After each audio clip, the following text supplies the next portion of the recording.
Yes, hello. Okay. All right. Hi, Michelle.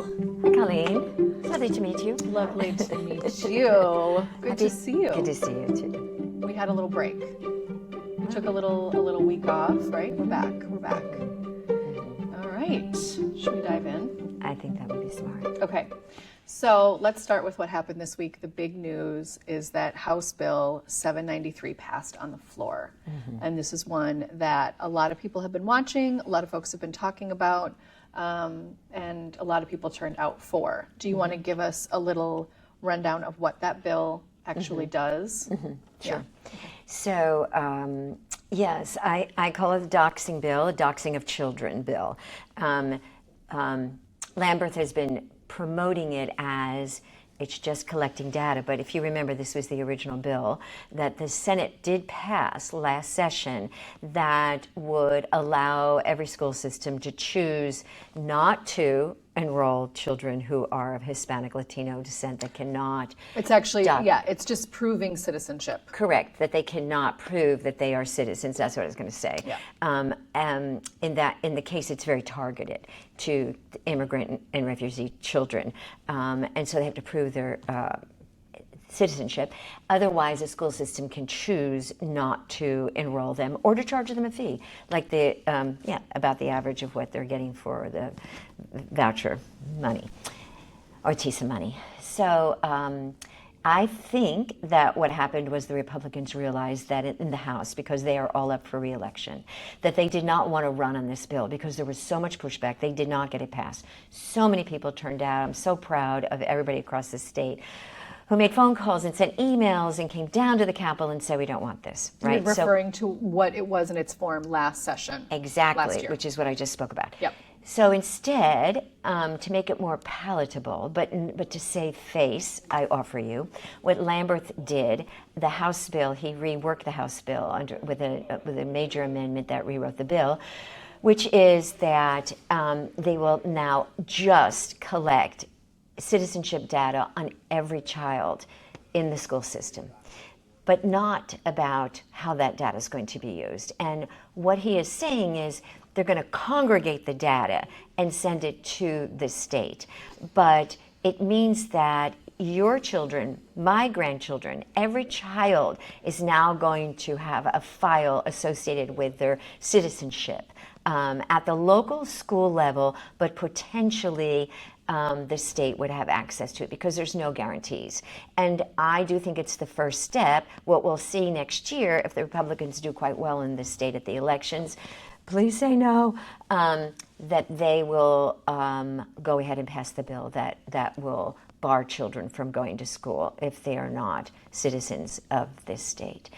And if we need to have a conversation at a longer point about we are all children, right, of immigrant people, unless you're indigenous to this country or were brought enslaved, that there were all kinds of different barriers that were put up for every immigrant group that came here. And this happens to be a value, right, to particularly Republicans to have a target right now. They have a couple of targets, we know, but one of them is immigrants, and they think this is what they want to run on, these illegal people. But as we know, the Democrats at the federal level did try to work with Republicans to pass a bill that would manage immigration, and there have been efforts. I think the thing too, I mean, you just said that likely next year then they'll pass the version that the Senate currently has passed. But what also we end up seeing is this body, they lay groundwork for many things. So even in the passage of this just gathering data bill, Lambert continually said, we're already gathering X amount of data. We're already doing this. We're already, as if there's no harm in what we're already doing. And so regardless of, the innocuousness of gathering this data, what they continue to show us is that they just are stacking on top of. So what will they do with this data in the future that they're already collecting that, they kind of, it's just like slowly cracking the door to take away everyone's rights. Absolutely. I mean, it's collecting everyone's data. Yes. Right now they're targeting, obviously, immigrant children. It's racist in nature, but nothing should just have to happen to you in order for you to care about it. But the truth of the matter is, they are targeting anyone who doesn't agree with their agenda. True. And also there is another bill that's working its way through, which is everybody who receives any kind of state or federal dollars, any kind of money that's coming out, whether it's a hospital, a healthcare provider, whether it's the local. Right, we've discussed this one. Are you referring to 1711? Correct. 1711. And that is moving. So this is a whole other database they're looking for. And what you're doing is pushing more and more people into the black market, economic black market, employment black market, where they will be abused and taken advantage of. And it's terribly unfortunate. Yeah. And you asked me earlier, what about the Senate? So the Senate passed a bill that we talked about just now. The House bill will look, if it goes all the way through, we're going back to 793, so we talked about 1711. I just want to make sure everybody's following along. You. We know, but let's make sure that everybody else knows. That's great. Again, 793, Lamberth, language of the bill is basically just gathering data. It's Senate, what's the word I'm looking for? Companion. The Senate companion that was passed last session by Bo Watson is the one that Michele said already says that school districts can either deny education or charge a fee to anyone that cannot prove citizenship. So just want to set the tone again. You're great. You're so good. Let's make sure. So the deal about it is, though, so now you have a Senate bill that looks different than the House bill. And what happens? We've seen frequently, it's what happens at the very end of a session. It may happen sooner, but at the very end of the session, there's all this pressure to get bills passed and to come to, if the bills are different in the House and Senate, to come to some kind of agreement around it. So we don't know what will happen. It's possible that the Senate will say, okay, get it, Republicans in the House, you don't want to run on our bill. So yeah, we will go ahead and adopt the House version, which is kind of what I'm thinking. You think that that's what's going to happen? I think that's going to happen. But I just say, really, is this what they want to run on? I want to mention this week in a committee meeting, Clemens was talking about the agents, the slight shift here, but it is connected. Clemens is a Democrat. Clemens is a Democrat. And so he was talking about how you already have all these ICE agents running around with masks on their faces and no ID, which is what we require of all law enforcement. And he referenced them, he used the word secret police. And Lafferty, who's a Republican, said... And was the chairman of the committee. Yeah, and he said something to the effect of, you're using the word Gestapo about these agents. And I kind of loved it. Clemens came right back and said, no, I didn't use the word Gestapo. That's your word. I used they are acting like secret police, which they are. But as you are reaching out and contacting your folks about these bills, I think use that language, because it is what it's like. It is the secret police. It is the Gestapo. It is the SS. When the state is operating to collect data on, yes, children, hello, what are you doing? And then also adults, in order to limit their movement and access to everything in this state. Yeah. And remember, they're going to take whatever gets passed in Tennessee and move it through every other state. Right.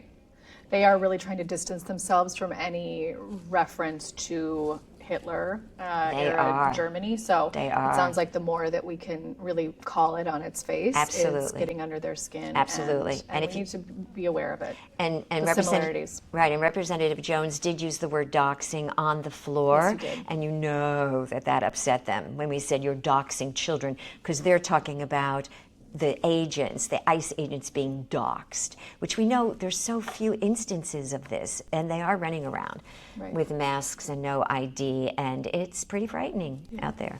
Yeah. Okay. Yeah.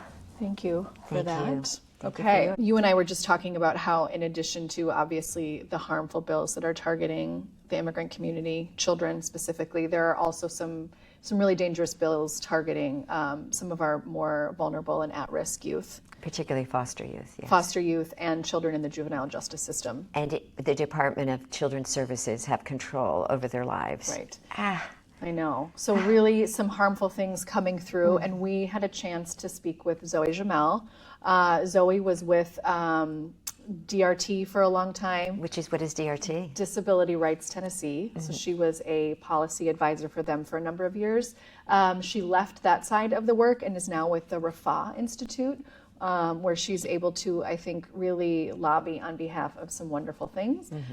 So we're going to show you the interview we had with Zoe recently, so enjoy. Okay, and so we have met down at the legislature. Yes. So tell us about why you're there, what your role is there. How'd you get there?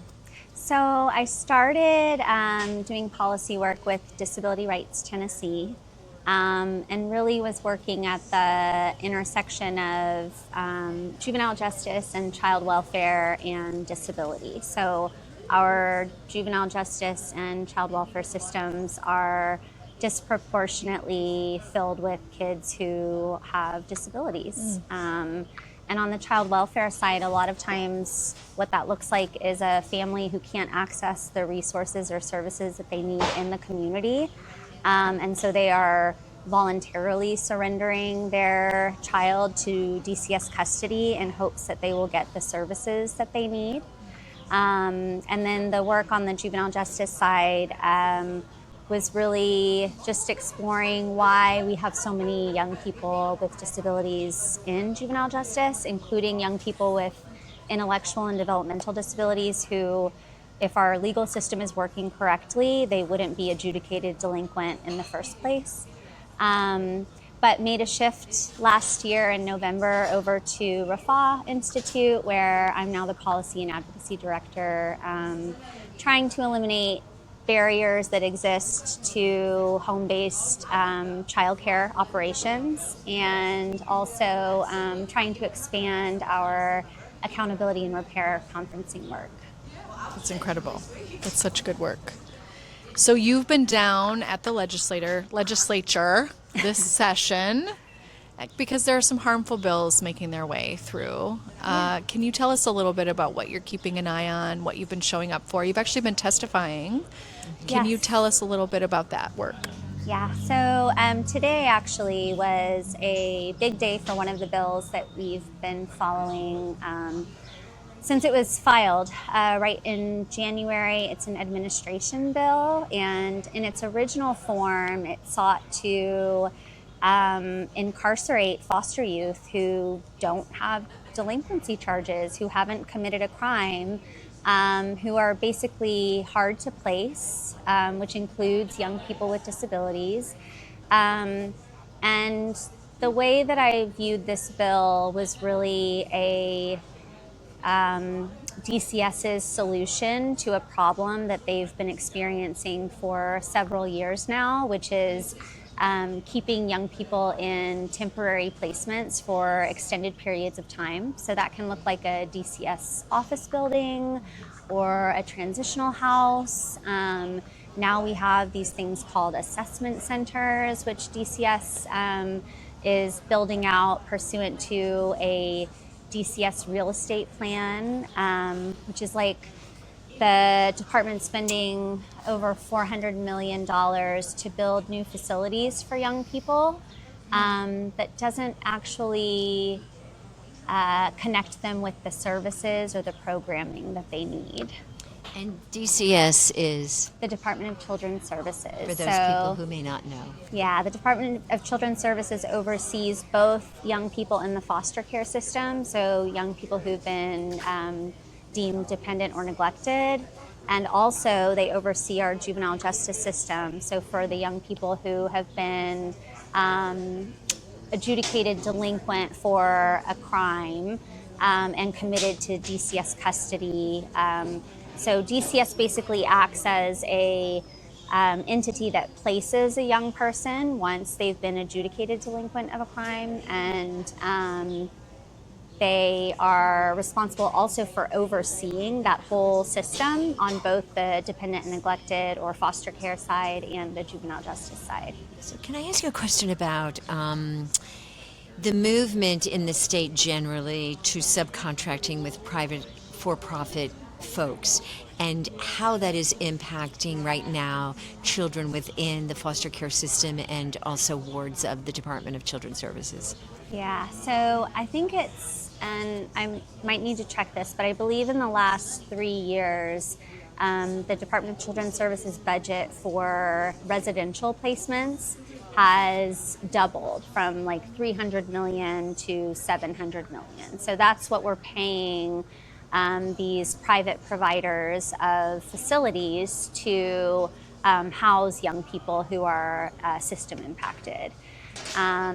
And there's really only one state-run facility for young people who've been adjudicated delinquent, and that's called Wilder Youth Development Center. And it is run by DCS. Every other facility, though, for young people who are post-adjudication, so they've been determined by a court to have committed a crime, they are committed to DCS custody, and then DCS places them in a facility, most often a private provider facility. We spend a lot of money paying these private providers to house young people. And, you know, that sort of leads me to one of the bills that we've been engaged on, which is this bill that would have allowed DCS to incarcerate in those same facilities that are intended for juvenile justice involved youth, to incarcerate foster youth, so dependent or neglected youth who don't actually have any delinquency charges or adjudications. The bill in its original form sought to incarcerate in these settings young people who either, I believe the language was they exhibited behavior consistent with certain offenses, but they didn't actually have to have been charged with, so there's no prosecutor saying, yes, this young person has committed this crime. And really what the bill did in its original form was create this shadow juvenile justice system where we were going to incarcerate young people without actually any process to determine that they had done something that, in the eyes of the law would warrant putting them in a hardware secure facility or other carceral setting. I had another question. I did too. Okay, you go first. I had more of a comment just because we did see testimony today. So really what you're saying is this particular bill, really, given that there's privatized companies housing kiddos, they're really incentivized to keep kids in beds. Yeah. This bill doesn't do any of the upstream work that you talked about that you're doing currently. This actually will put money in the pockets of folks who want to keep kids. And added to that, for 6 more months. Can you Yes. talk about how they would have time added to this incarceration Yeah. without having been adjudicated, an additional 6 months for these young people? Yeah. So, and I was talking about the bill in its original format. The amended version, which is what I testified on today, they walked it back a lot after. I will give it to the administration and the sponsors of the bill. They did have meetings with people who, either stakeholders or advocates, to hear the concerns that people were voicing about this plan to incarcerate foster youth, basically as a result of the failures of DCS to find appropriate placements for those young people. You know, we've had kids sleeping in offices, we've had kids staying in transition houses long past the intended time period. And this bill was essentially an answer to that problem, but there are other states like Virginia who have approached this problem of temporary settings being overused, and this idea of hard to place young people, with very different approaches. So, for example, using multidisciplinary teams to really look at what are the service gaps, why are there young people who are coming into the system and they're being deemed difficult to place. And so the new version of the bill, the amended version, which is what was heard today, both in the House and the Senate, got rid of the portion that would have allowed the DCS to incarcerate young people who didn't have delinquency charges in carceral settings. But now what it does is it creates a task force to explore the issue of some people call them crossover youth, foster youth who either have delinquency charges pending, which was not required by the original version of the bill. It was much broader than that. But that is what the task force is intended to study. But there is the second part of the bill which applies to young people who have been adjudicated delinquent. They're in the juvenile justice system already. They are likely in these private provider facilities, which cost up to $600 per day per child. And that provision in the amended version of the bill would allow a court to find that the young person committed an assault against a staff member of the facility. And that would lead to a 6-month extension of the young person's sentence. And so right now, under our current law, you can't, if you have a young person who is committed to DCS custody, most often what that looks like is a 6-month custodial sentence. So they're in DCS custody for 6 months. And the only way that a court can extend that is if they determine that the young person requires evidence-based treatment by a qualified provider that can't be obtained unless the young person is in DCS custody. This bill changes that, and it basically allows a court to circumvent even having to evaluate a young person's progress while they're in custody. If there's an assault that's documented in a facility record, a court can look at that and say, oh, well, I'm going to extend your sentence by 6 months without any formal adjudication for the offense. And so really, there have been representations from the Department of Children's Services that the intent is to have a young person be represented by legal counsel and be able to provide evidence in their defense in terms of the assault allegation. But there's nothing in the bill that actually requires that. And so what we're really looking at is a way for a court to extend a young person's sentence without any due process, which we should all be really concerned about,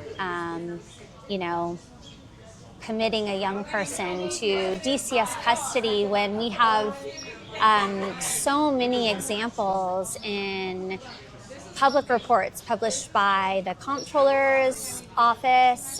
There was a DCS audit this year that talked about how DCS wasn't even investigating a lot of the allegations of abuse and neglect that were coming across their desks.